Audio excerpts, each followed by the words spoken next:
Bonjour monsieur, madame, vous, bienvenue dans une autre vidéo mystère.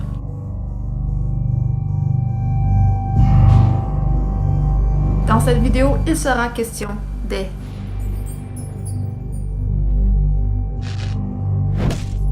Les auras. Que sont les auras? On dit que les auras sont des sons émotionnels de couleur. Le mot aura lui-même vient d'un terme grec qui signifie se déplacer à la vitesse de l'éclair. Attendez un instant, je fais une pause ici parce que je sais pas si l'endroit où j'ai pris cette information, si c'est vrai, mais quand je vais moi-même chercher l'origine du mot, je tombe sur les origines suivantes. Il y a plusieurs origines possibles et pour l'origine grecque, c'est supposé signifier vent en mouvement, souffle, air frais ou vent matinal.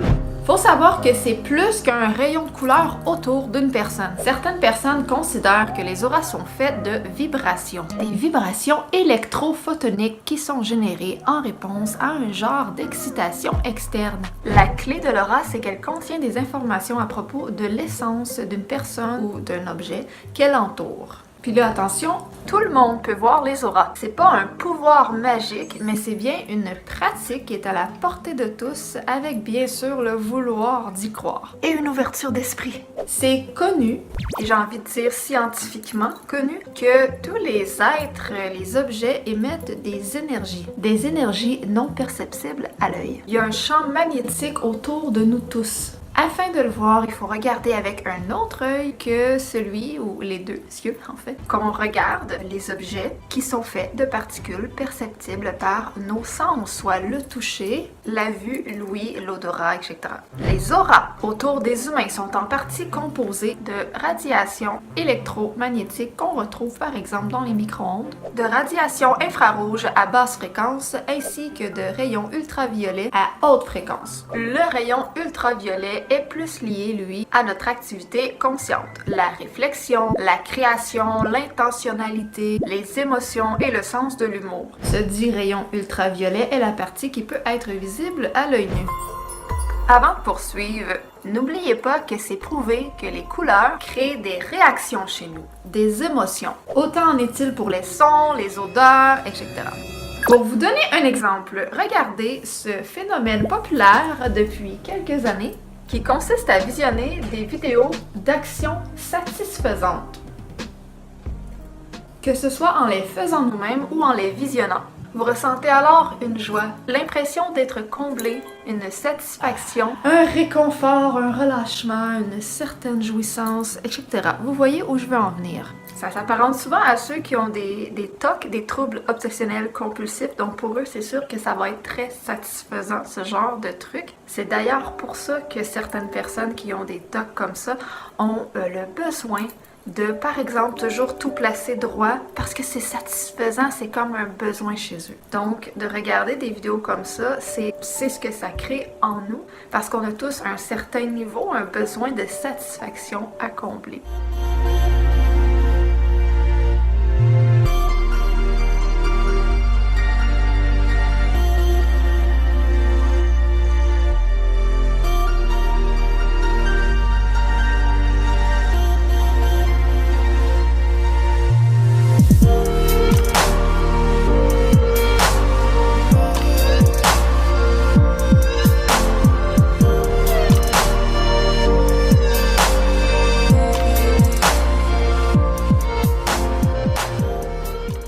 Le contraire existe aussi. Des actions filmées qui ne sont pas satisfaisantes et qui créent immédiatement des émotions chez les gens, voire même des réactions physiques du corps comme des frissons, de la colère, de l'inconfort ou comme une boule même dans l'estomac, etc.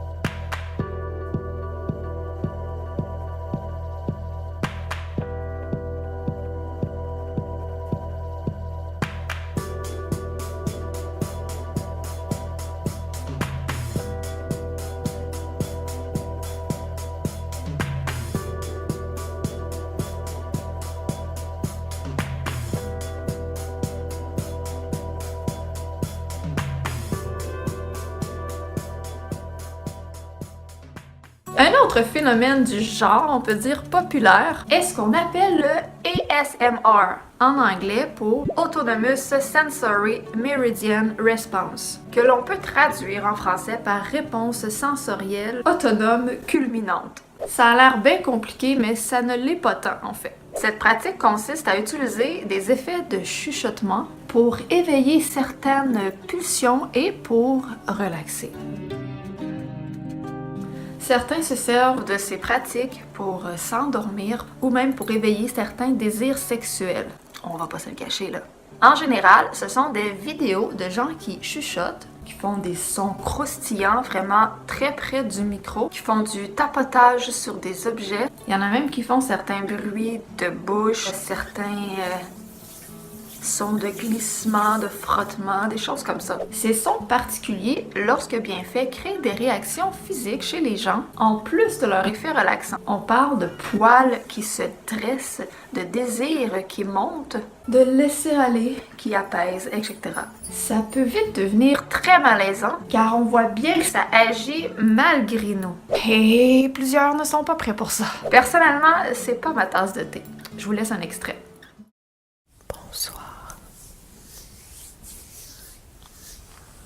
J'espère que vous allez bien. Il s'agit de grains de café.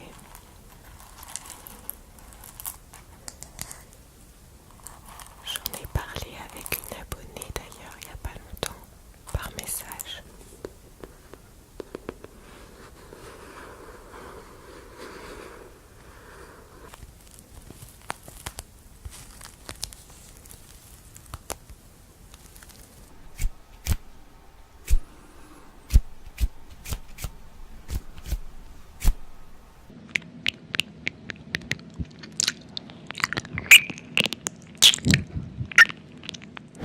Le dernier phénomène dont je vais vous parler en lien avec les auras, c'est la musique ou les sons. Chaque son a une vibration qui crée immédiatement un état émotionnel chez la personne.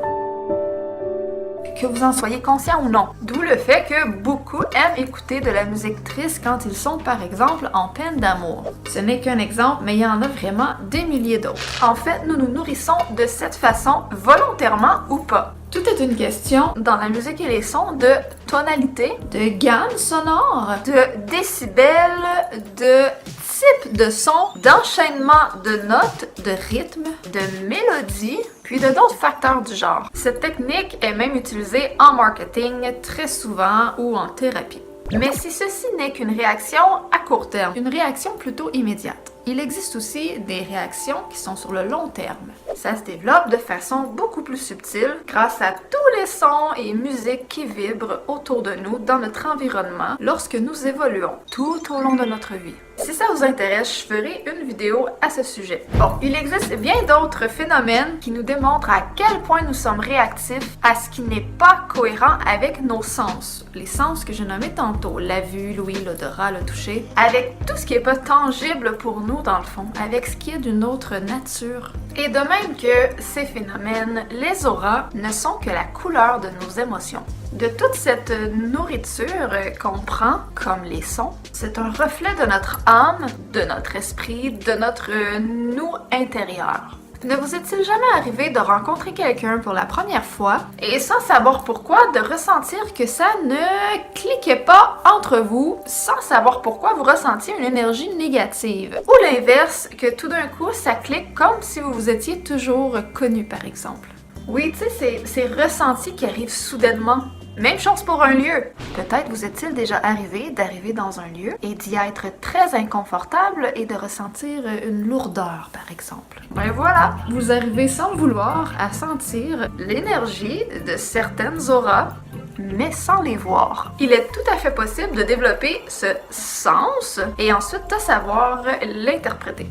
Parce que, comme je disais tout à l'heure, c'est vraiment pas un pouvoir magique. En étant conséquemment plus attentifs à percevoir les énergies autour de nous, nous les verrons de plus en plus souvent sans trop d'efforts. Vous pouvez donc, chacun d'entre vous, vous exercer à voir les auras. D'abord, Voici un exercice d'illusion d'optique que je vous conseille fortement pour comprendre ce qu'on va voir quand on va tenter de voir les auras. Dans le fond, en gros, il faut fixer le point noir. Vous devriez, à force de relaxer vos yeux, commencer à voir des auras autour des cercles de couleurs différentes et les auras vont être la couleur inverse du cercle à côté.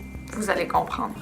Je sais pas si vous avez eu le temps de vous exercer suffisamment, mais ma vidéo n'est pas juste à propos de ça, donc je vais vous laisser le lien en barre d'infos ainsi que beaucoup d'autres liens sur lesquels vous allez pouvoir aller lire un peu d'informations supplémentaires à ma vidéo ou quelques sources d'où je me suis épuisée pour faire cette vidéo. Évidemment, je peux pas tout mettre les liens parce qu'il y en avait vraiment beaucoup. Mais pour en revenir à l'exercice que je viens de vous faire faire, quand vous y arrivez, c'est quand même impressionnant. Cette pratique n'est en fait pas vraiment une illusion d'optique et je vais vous donner l'explication derrière cela. Pourquoi vous voyez les rayons de couleur autour, comment ça fonctionne?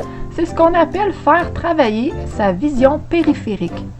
Au lieu de regarder à un endroit à la fois, tu regardes comme aux deux endroits, donc les deux cercles à la fois, mais sans les regarder. Dans cet exemple, on regardait dans le milieu, le petit point noir, là, mais aussi toute l'image en même temps, mais toujours sans la regarder en focus. Alors, on voyait les deux cercles en même temps. Donc, dès qu'on bougeait un petit peu notre regard, on pouvait voir le rayon de la couleur de l'autre cercle s'estomper par-dessus. C'est ce qu'on appelle regarder par vision périphérique. C'est pas vraiment une illusion d'optique, c'est juste une pratique pour faire travailler son œil. Peu de gens l'utilisent car on vit pas comme ça dans la vie de tous les jours. Mais on est supposé voir beaucoup plus que seulement un petit tour coloré autour des cercles. On est supposé être capable de voir très large à force de pratiquer. Bref, tu peux faire cette même pratique avec un seul objet, n'importe lequel, avec une plante, un livre d'une couleur, un humain, par exemple. Donc, on s'entend que dans ce cas, on ne pourrait vraiment plus appeler ça une illusion d'optique, mais bien une vision périphérique appliquée sur un seul objet, sur un fond blanc. Et un instant, je fais une petite pause au montage juste pour vous préciser ce que je vais vous expliquer dans quelques secondes. C'est qu'en fait, ce que je viens d'expliquer à l'instant, c'était une pratique qui vous permet de développer votre vision périphérique. On peut dire une illusion d'optique entre guillemets, puisqu'il consistait à faire travailler sa vision périphérique, mais en mettant en scène dans cette situation, par exemple, deux objets, puisqu'on avait un cercle rouge et un cercle bleu. Donc, c'est pour ça que les couleurs venaient s'interférer. Sauf que quand il s'agit d'aura, je précise qu'on ne voit qu'un seul objet à la fois sur un fond blanc, donc il nous est impossible qu'un autre objet ou une autre couleur puisse venir interférer comme lors de l'exercice de la vision périphérique. Cependant, pour les yeux, il s'agit quand même du même exercice à faire pour arriver à être capable de voir les auras. J'espère que c'est un petit peu plus clair. On enchaîne avec la suite des explications. Donc, il n'y a rien d'autre qui vient interférer la couleur que tu regardes. Tu prends le dit objet, tu le mets sur un fond blanc, tu utilises la même technique avec les yeux et tu vas voir le superbe rayon de couleur autour de chaque objet, chaque humain.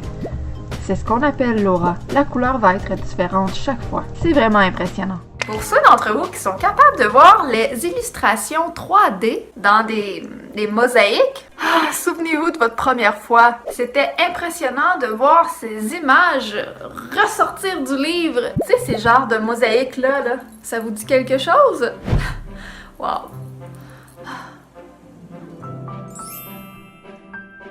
Ben, la technique pour voir les auras me fait un peu penser à cette manipulation des yeux. En gros, il s'agit de fixer votre corps, idéalement pour commencer votre main, sur un fond blanc, dans une pièce lumineuse, idéalement la lumière du jour. Et quand ça commence à devenir flou, vous verrez apparaître une brume lumineuse autour de votre main. Il faut pas la prendre en focus. Il faut pas focuser sur les détails de votre doigt ou sur les détails du mur à l'arrière ou quoi que ce soit. Il faut comme regarder à mi-distance. Souvent, les gens, en utilisant leurs mains, vont regarder entre les doigts. Puis rapidement, dans cette brume, vous allez voir les couleurs s'ajouter autour. Vous allez voir, ça va avoir tendance à faire ça, puis là, des fois, vous le perdez, vous allez vous habituer. Mais même si vous êtes, on va dire, habitué, entre guillemets, de le faire, que c'est pas la première fois que vous réussissez, normalement, ça prend entre 1 minute et 4 minutes avant de vraiment arriver à voir comme le portrait de l'aura sans le perdre. C'est comme un état des yeux qu'il faut atteindre. Il faut passer au-delà des yeux physiques. Il faut pas regarder où on regarde. C'est bizarre à dire, mais c'est quand même ça. Vous devez relaxer vos yeux. Je vais vous donner des détails pour arriver à voir les auras, mais un peu plus tard dans la vidéo. Je vais vous parler de différentes techniques que nous proposent des gens plutôt habitués, vraiment habitués. Il faut développer sa vision périphérique. Oui, elle existe. Notre vision périphérique est moins abîmée que la partie centrale de notre rétine et elle contient des cellules photosensibles plus saines. Par ailleurs, puisque nous avons entraîné notre vision centrale à être utilisée d'une telle façon, ça peut être dur de faire appel à notre même vision pour voir d'une façon différente. L'exercice le plus simple pour vous entraîner à être capable de changer de vision, ce serait de regarder pendant 30 à 60 secondes un objet, de le fixer. C'est un exercice très simple, mais ça va pratiquer vos yeux à regarder d'une façon différente de celle qu'on est habitué. Ça va en fait améliorer votre sensibilité à la lumière. Je veux apporter une précision que j'ai lue assez souvent. Il ne faut pas confondre les auras de couleurs. Désolée, c'est encore moi au montage. Je voulais vous apporter une précision parce que je trouve que j'ai pas été assez claire. Ce que je m'apprête à vous dire, c'est en fait les explications, les arguments des gens qui ne croient pas en la capacité de voir des auras ou qui ont de sérieux doutes ou simplement des spécialistes qui se tournent plutôt vers les explications très scientifiques. Je sais pas si j'utilise le bon mot, mais je vais vous l'expliquer. Il est question d'aura de couleur quand on met un objet coloré d'une couleur vibrante là, devant un fond blanc, que l'on ferme les yeux puis qu'on les rouvre en fixant l'objet qui est à une certaine distance. Bon, ben en regardant l'objet sans vraiment le regarder, on verra apparaître une, je vais mettre aura entre guillemets autour de l'objet, une couleur. Et me voilà encore au montage. Décidément, j'ai vraiment pas été claire dans cette vidéo. Donc ces personnes-là qui ne croient pas en la capacité de voir des auras, en fait, ils croient qu'on voit ce que les gens appellent des auras, puisqu'on les voit pour vrai. Simplement, pour eux, ce ne sont pas des auras, mais ça se réfère plutôt à une explication scientifique, un peu comme la pratique que je vous ai fait faire au début avec la vision périphérique. Ou bien, eux, ils ne croient pas que la couleur représente une personnalité, une âme, des émotions, l'état d'esprit de quelqu'un, ces choses-là. Eux, ils vont croire que la couleur qu'on va voir apparaître autour, ça va être simplement dû à la couleur de l'objet ou de l'humain. Sinon, je vais vous l'expliquer un petit peu plus loin, mais il y en a qui croient que c'est plutôt une maladie. Je vous laisse avec les explications. En fait, c'est le même principe que je vous ai fait faire au début de la vidéo avec les cercles. Ça peut vous aider à trouver la technique pour voir les auras d'énergie, mais ce que vous voyez à ce moment, c'est seulement une illusion d'optique. J'ai vraiment oublié le terme exact, mais vous allez comprendre. C'est simplement dû au contraste là, de couleurs. Je ne retrouve plus le lien de la source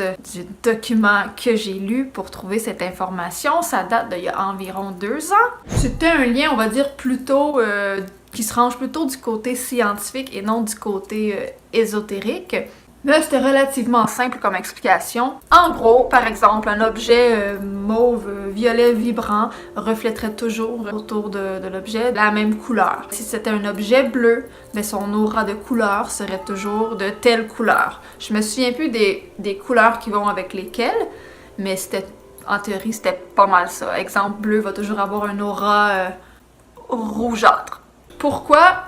Je me souviens plus exactement, mais bref, c'est un principe là, physique, scientifique là, qui existe. Bref, je me souviens plus de la science derrière tout ça, mais c'est vraiment juste... Ce que disent ceux qui ne croient pas aux auras. Je pourrais peut-être l'essayer, je sais pas à quel point c'est pertinent dans la vidéo, mais vite fait, je pourrais peut-être l'essayer. Je vois que mon bouchon, il est quand même bleu-bleu, puis je vais le mettre devant un fond blanc. Puis je vais essayer de vous dire... Quelle est la couleur?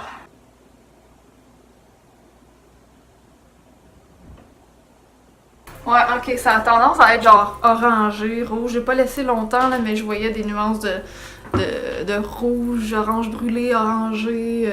Peut-être que ça aurait plus viré vers le brun ou vers le rouge après, là, mais bref, tu sais, c'est ça. Puis je suis sûre que si je prends n'importe quel objet bleu, ça va faire la même chose. C'est ça que j'essaie de dire. En tout cas, maintenant, on va y aller avec un peu de fait historique. Si on recule dans le temps, avant de comprendre comment fonctionnaient nos énergies, on pensait que c'était une maladie. Ben oui. On donnait un nom à cette maladie parce que beaucoup de gens disaient voir des couleurs autour des autres, autour d'eux-mêmes, autour des personnes. On appelait ça la synesthésie. Puis c'était pas une maladie rare, là. Une personne sur 2000 souffrait de synesthésie, selon une étude américaine qui remonte à 1996. Cette dite maladie se caractériserait par un dysfonctionnement des sens, en particulier celui de la vision, qui conduirait à voir des halos de couleurs autour des gens. Ben en fait, pas nécessairement autour des gens, mais qui émaneraient des gens ou des objets et même de mots écrits sur du papier.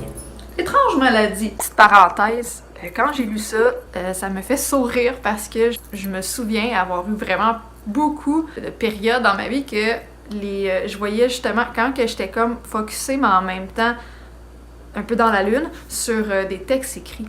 Souvent, je voyais comme les lettres devenir brillantes, comme si c'était des néons, là, comme s'il y avait une lumière qui émanait du tracé, puis comme s'il ressortait de la page, puis... mais quand je tombe dans l'une, ça me fait ça des fois. Mais je savais pas que ça rentrait dans cette catégorie-là de la maladie synesthésie, puis que ça se rapprochait de la façon de voir des auras. Mais c'est vrai que je suis capable de me mettre dans cet état-là. Je vous dirais que c'est assez impressionnant quand ça arrive, mais tu te dis que ça arrive à tout le monde. C'est juste comme quand tu tombes dans la lune, là, des fois les objets font ça, ben c'est un peu le même principe. Mais selon eux, ça a bien l'air que ça faisait partie d'une maladie, d'un dysfonctionnement du sens de la vision. Jusqu'à quel point je crois à ça? On repassera. Donc, on parle de 1996, mais identifiée comme telle, comme une maladie depuis plus d'un siècle, parce que le mot en passant a été créé en 1872, même si je vous parlais d'une étude de 1996. Reconnu comme un trouble neurologique depuis les années 1970, ses causes n'en demeurent pas moins obscures. Ouais, c'est comme ça fait longtemps qu'on sait que c'est une maladie, puis qu'on lui a donné un nom, mais...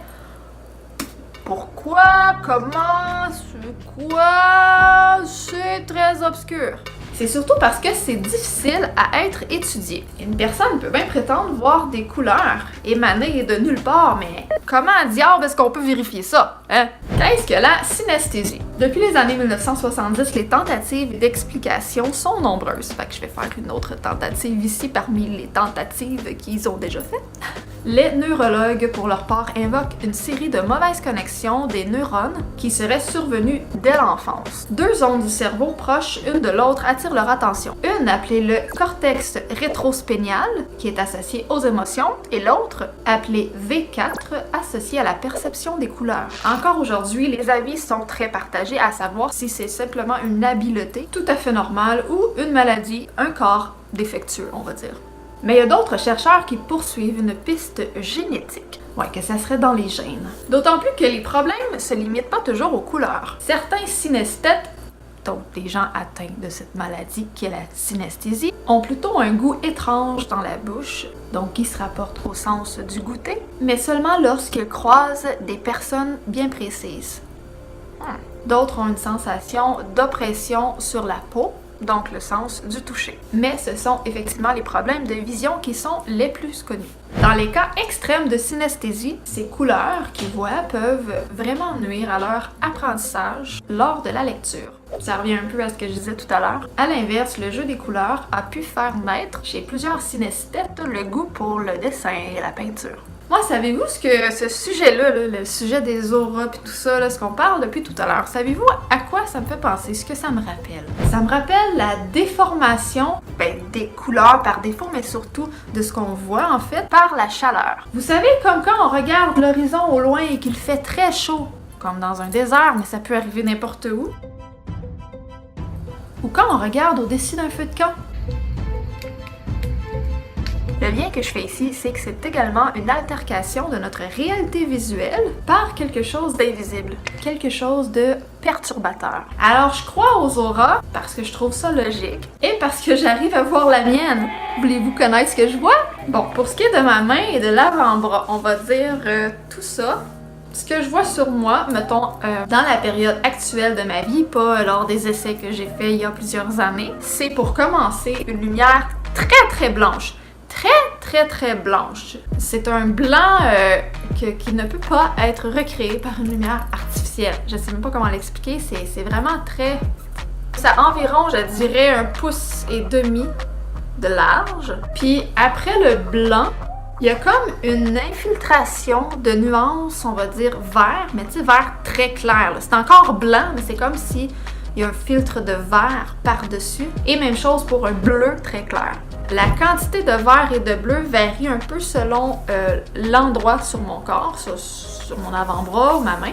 J'ai plus de bleu le long de mon avant-bras ici, Puis sinon, c'est bleu et vert, mais ça fait pas turquoise. Quand ça fait bleu et vert, c'est pas bleu plus vert qui donne turquoise, c'est vraiment bleu et vert qui s'entremêlent. Mais c'est très nuancé. Le comme j'ai, c'est blanc quasiment. C'est pas genre bleu comme ça, là. Non, non, non. Puis par bout, le vert a tendance à virer non vers le bleu, mais vers le jaune. Mais genre un jaune vibrant, mais super clair encore là.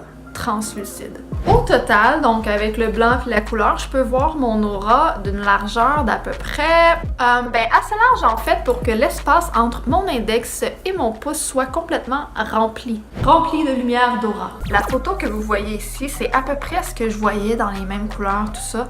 Ça ressemble quand même beaucoup, sauf que moi c'était le double plus large, je dirais. Et j'avais vraiment une mini teinte de jaune lorsqu'il y avait du vert. Cependant, en général, l'aura varie de 60 cm, c'est-à-dire 23,62 pouces pour ceux qui préfèrent en pouces, jusqu'à 1 mètre de chaque côté de notre corps. Bon, moi j'arrive pas à voir ça là, c'est comme... wow! Cette aura s'étendrait au-dessus de notre tête et sous nos pieds, c'est-à-dire dans le sol. Et maintenant, ce que vous voulez tous savoir, c'est mais que veulent dire les couleurs? Premièrement, sachez que les couleurs varient quand même d'une période à l'autre de notre vie, selon l'état d'esprit dans lequel nous évoluons. Cela peut aussi interférer si on est vraiment physiquement malade. Bon, etc.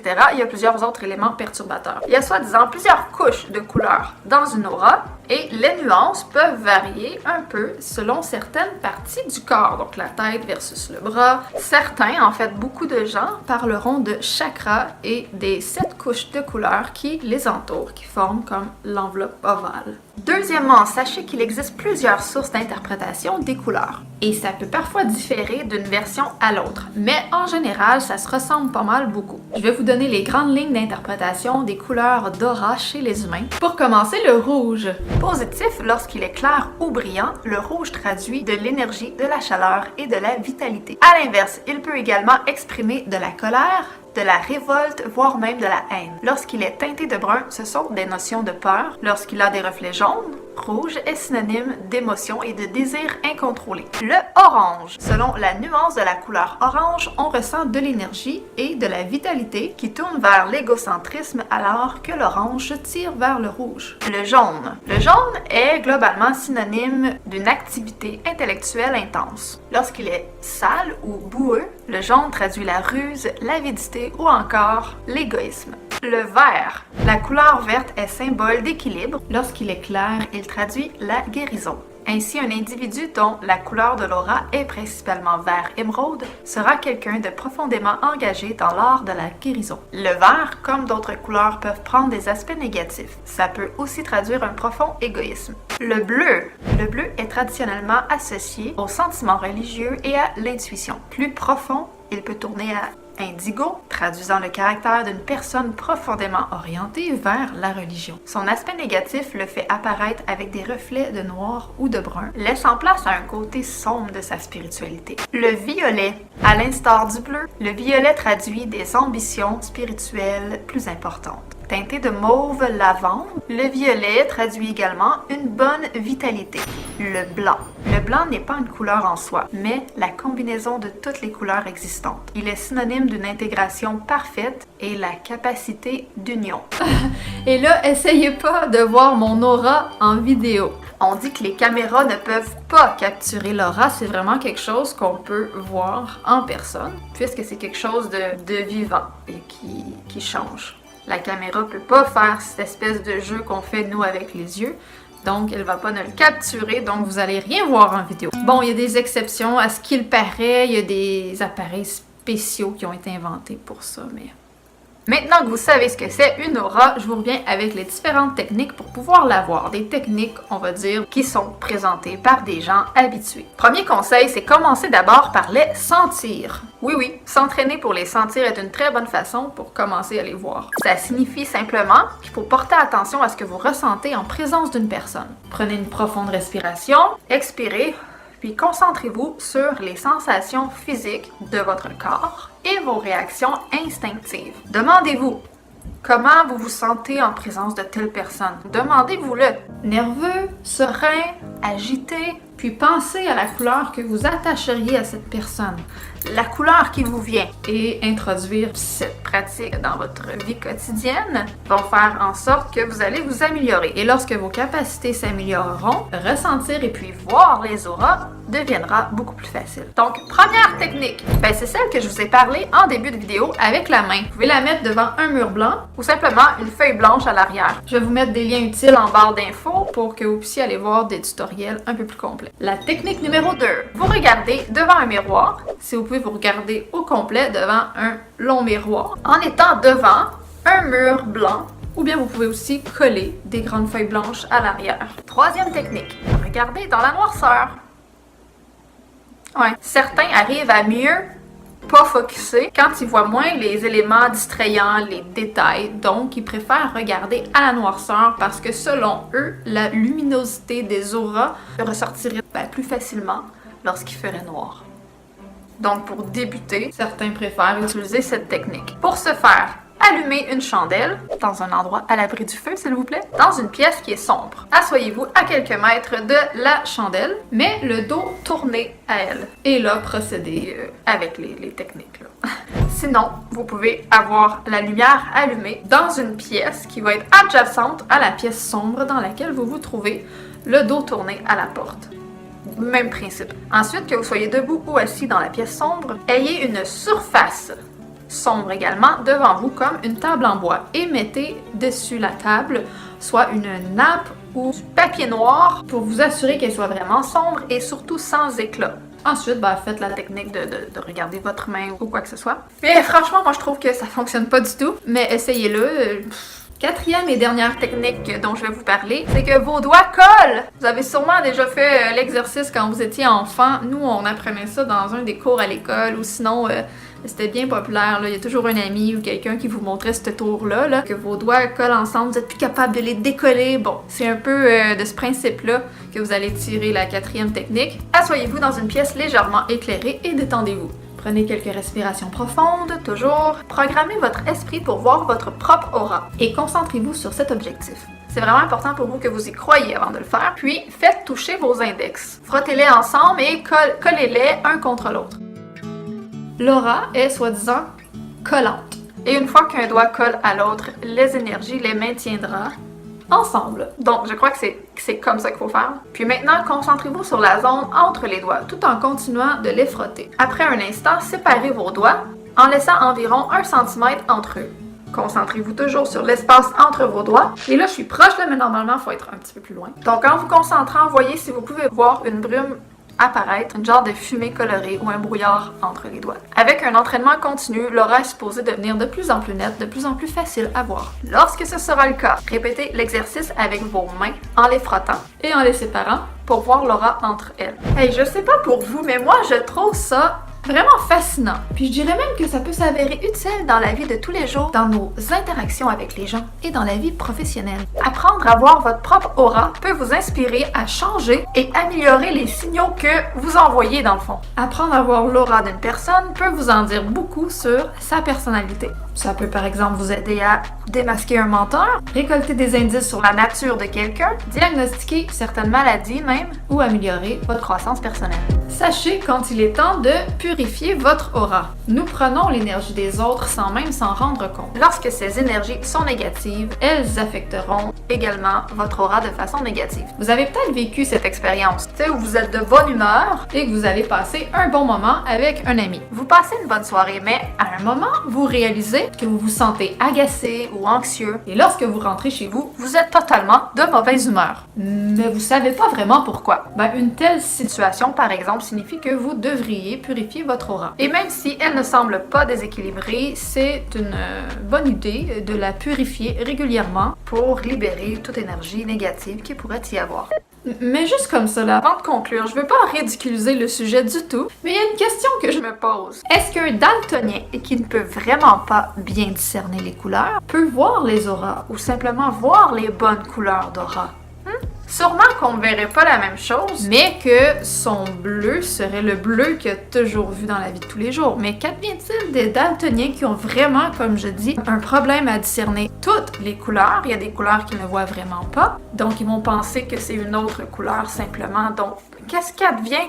Est-ce qu'ils sont capables de voir les auras, eux? Donc voilà, c'était le partage de mes recherches sur les auras. J'espère que ça vous a intéressé. J'ai essayé de parler de l'aspect un peu plus rationnel du sujet, d'une certaine façon, on peut dire logique, mais si vous faites vos propres recherches, vous pouvez rapidement tomber dans des déviances ésotériques, religieuses ou du domaine du spiritisme et de la magie. Dites-moi ce que vous arrivez à voir en commentaire. Dites-moi si ce que vous voyez, vous croyez que ce sont des auras ou s'il y a une explication plutôt scientifique à laquelle vous croyez. Sur ce, abonnez-vous pour plus de vidéos mystères discrètes.